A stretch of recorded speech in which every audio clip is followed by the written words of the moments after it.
My name is Yair Davidiy.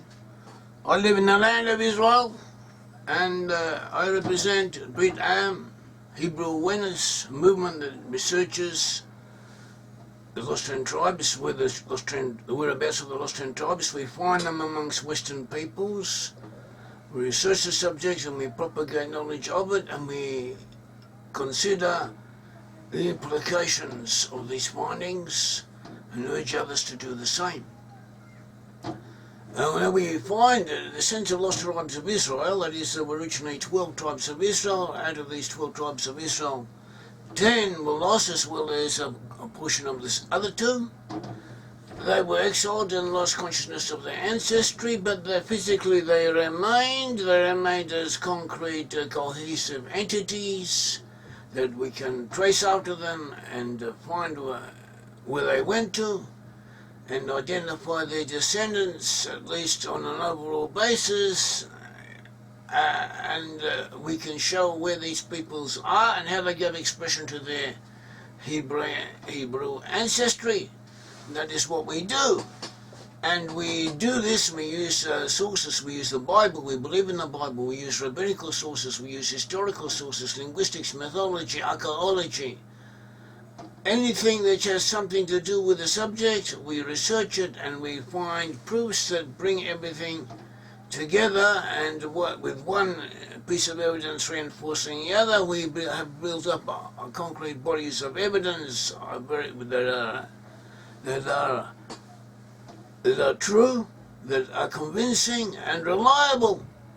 Now, this belief of ours is shared in principle by other groups, and these other groups are various degrees of reliability, of very different qualities and different personalities, and the public on the whole is aware of them. One of these groups is British Israel. British Israel is actually a generic term for different associations that in the 1900s confederated together, and they confederated together, but they remained, they retained something of their individuality. And these consist of different peoples, different groups, different associations, and the beliefs and the attributes of one entity is variant from the others. And so this is what we have. We also have the phenomenon that was known as Armstrongism. Herbert W. Armstrong founded a church, Worldwide Church of God, and he adopted British Israel. He adopted Israel, he propagated it, he had a whole team of researchers, of people working for him, of good quality, and people accomplished professionals, and they did further research on the subject, and they refined it, and they promoted it, and eventually he passed away, and the church that he'd founded split up into a lot of different groups, but some of these different churches, these different new foundations, kept the doctrine concerning the lost tribes, and have continued to promote it and to develop it and to put out books about it, and so it too has become associated with him. So this is what we have, and the thing is that people seem to confuse between us and between them, so we have to clarify a few points on this matter. First of all, concerning Armstrongism in general, at the beginning we made contact with these people. When we published our first book in 1993, we sent a copy of it to Dr. Herman Ho, who was a foremost researcher in the Worldwide Church of God. He did important work on genealogy, on history, and early on the history of European peoples, of other peoples. We sent him the book, and he was pleased with it, and he recommended it to his colleagues and to his students that they acquire the book, and some of them did. And we also made contact with Craig White and Stephen Collins, who are also associated with offshoots of that organisation. and they too became allies and friends of ours, one may say, and there were also others. But that was about all. We went our own way and they went their way, but that is the only that is the connection that we have with them. Of keeping our distance, and they keep their distance. But we are on the whole on friendly terms, and when they make valid points, we quote them, and they quote from us. We are pleased to be quoted from. And so too, British Israel sells our books. The British Israel Federation sells copies of our books, and we are pleased to have our books sold by them.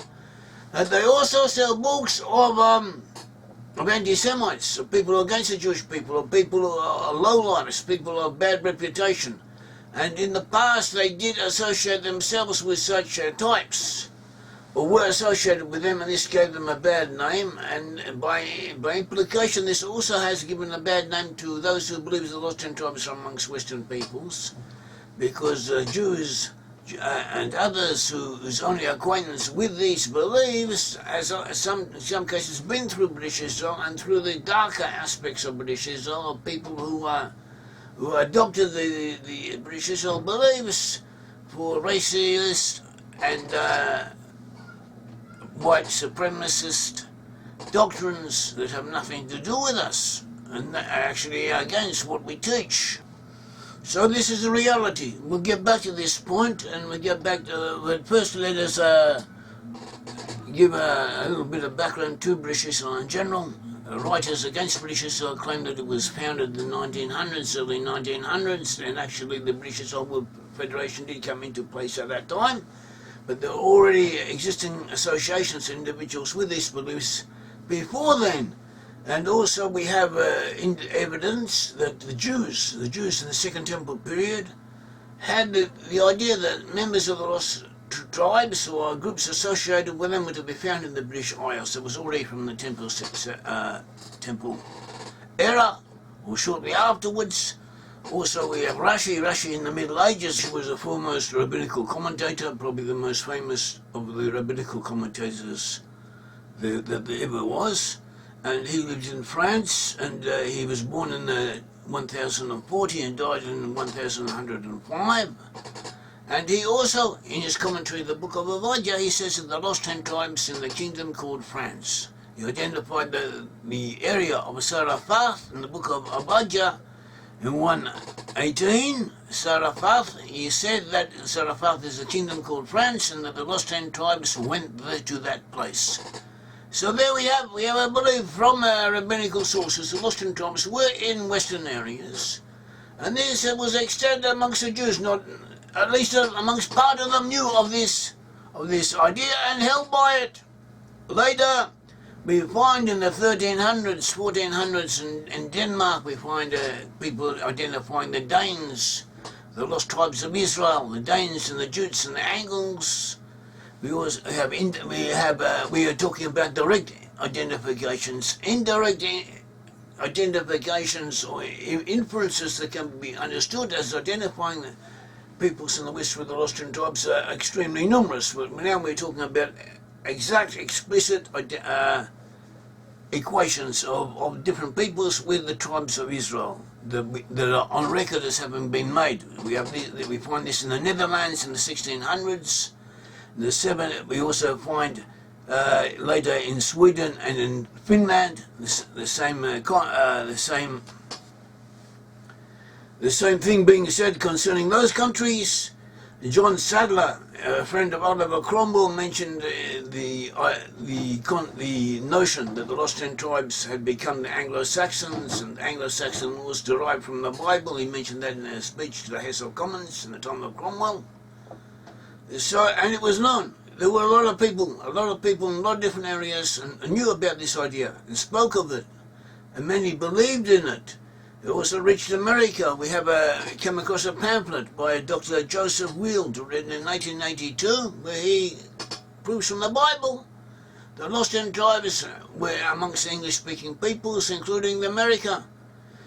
Later, J.H. Allen in 1902 wrote Judas' Secret and Joseph's Birthright, also in the Bible, showing that according to the Bible, lost in tribes would be in the West, it would be amongst Western peoples, and he identified these Western peoples being Britain and the USA. And also, incidentally, Herbert Armstrong used this book, is claimed to have used this book and was inspired by it and adapted it. So no, no one has exclusive or creator's rights to the notion. It existed for a long time. It existed amongst a good number of people. A large number of people believed in it. And later on, other peoples came and took it, and some of them had some of these people were of unsavory character, and they've given a bad name to it, but it wasn't always like that. We also find amongst the British advocates or believers in the last British Israel who helped the Jews. They were contributed towards the restorationist movement, which led to the Balfour Declaration, the foundation of the State of Israel. We also find prominent people who believed in it, such as Colonel Richard Menzelhagen. In 1878 to 1967, he was a British officer in the First World War. He was an intelligence officer, a prominent ornithologist, that is, someone who studies birds. And he was also an important ally of the Zionists before the foundation of the state. We also have a Lieutenant Colonel John Henry Patterson, 1867 to 1947. He was an Irish-born British soldier. He was a hunter. He was famous. He wrote a book about lion, the man-eaters of Zabo, of his experience in Africa of hunting down the man-eating lions. He was famous for this. In World War II, he commanded the Jewish Legion and also the Zionist Corps. He commanded the 38th Battalion of the Royal Fusiliers, which became the Jewish Legion. And he was a prominent Zionist, and he also believed in the lost in tribes amongst the British peoples. He, in fact, believed in British Israel, so as did Colonel Richard Menzelhagen, so too Lord Charles Windigate, 1903-1944, also believed in British Israel. And he himself was a senior British Army officer. He was known for his creation of the commando-type infiltrators behind the Japanese lines, the Chindits, in World War II in Burma, and he was killed in Burma. Before then he had been in Ethiopia, and he had enabled the Ethiopians to throw off the Italian yoke. The Italians had conquered Ethiopia. The Italians were against the Allies in World War II. They were in the Axis with the Germans. And Wingate organised the Ethiopians, and they rebelled against the Italians and asserted their independence. Before then, he had been in Palestine, what was then Palestine, and he had been working for His Majesty's government, and he had trained the Jews how to defend themselves, and he helped lay the basis for what later became the IDF, the Zahal, the Jewish Defence Forces, and the Palmach, and he was known by the leaders of the Jewish Defence Forces at that time as Yair, the friend, and the doctrine, the fighting war doctrine of the IDF, to a significant degree, is believed to derive from him, is said to derive from him. So he was an important friend of the Jewish people. He was also an important player in world history, and he was a patriotic Englishman, and he contributed both to the Jewish people and to the British Empire. And he also believed in British Israel. So we have quite a few people who believed in British Israel, who have done good things and were friends of the Jews.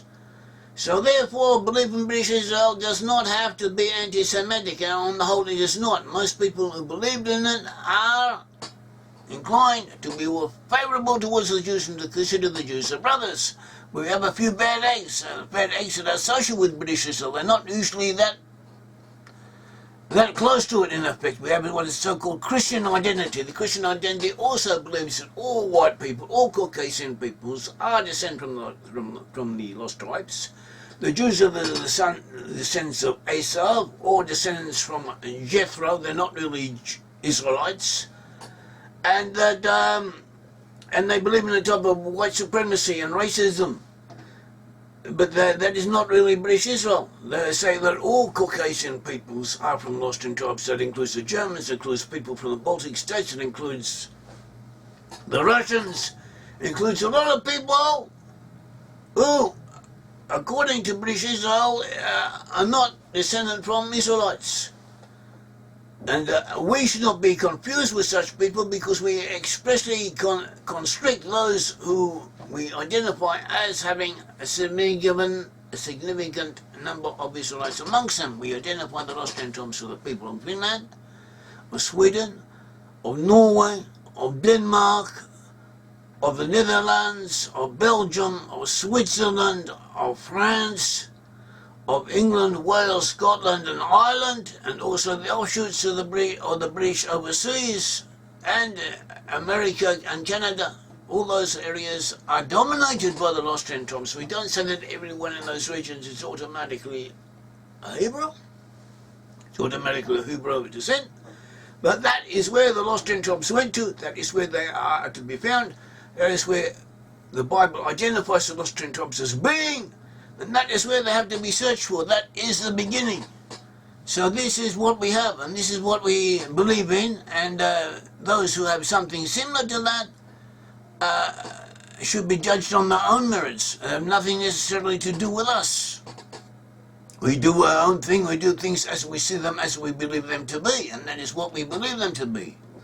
Another point we're dealing with is that opponents or critics of British Israel frequently bring up the British Israel belief that the Queen of England is descended from Tia Tefi, a Jewish princess who was brought to Ireland by Jeremiah, or by Baruch ben Neriah, a disciple of Jeremiah, a student of Jeremiah, brought her to Ireland, and there she married a local prince, and from this couple emerged the rulers of the area, and then they moved to Scotland, and from them came, through marriages and descent and continuations, from them come the British royal family. And therefore the British royal family, through this princess, was a daughter of King Zedekiah, who was of the house of David. Then the British monarchs can also claim to be descended from David.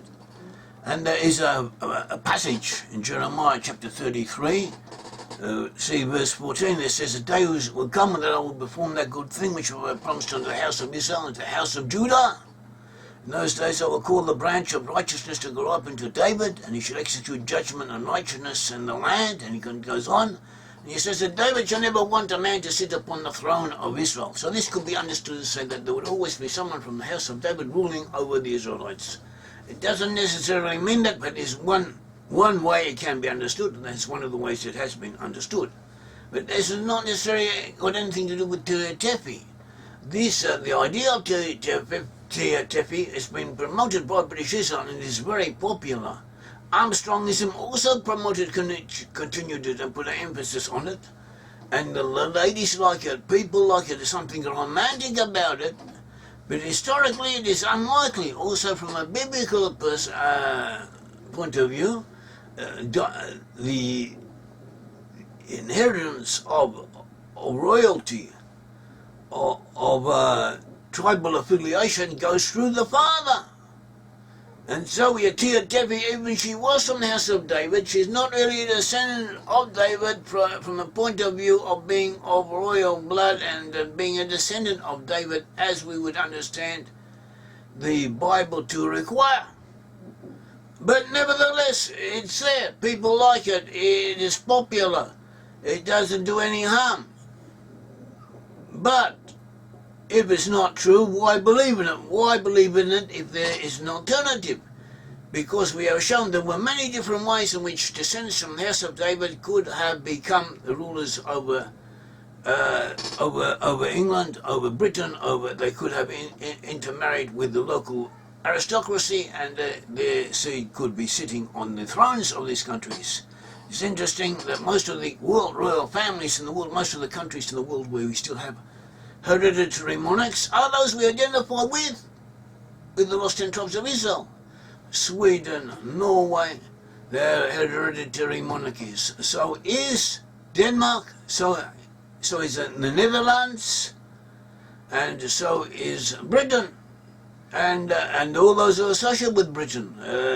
Legally, the head of Australia is a monarch of Britain, but in effect, Australia is just as independent as any other country.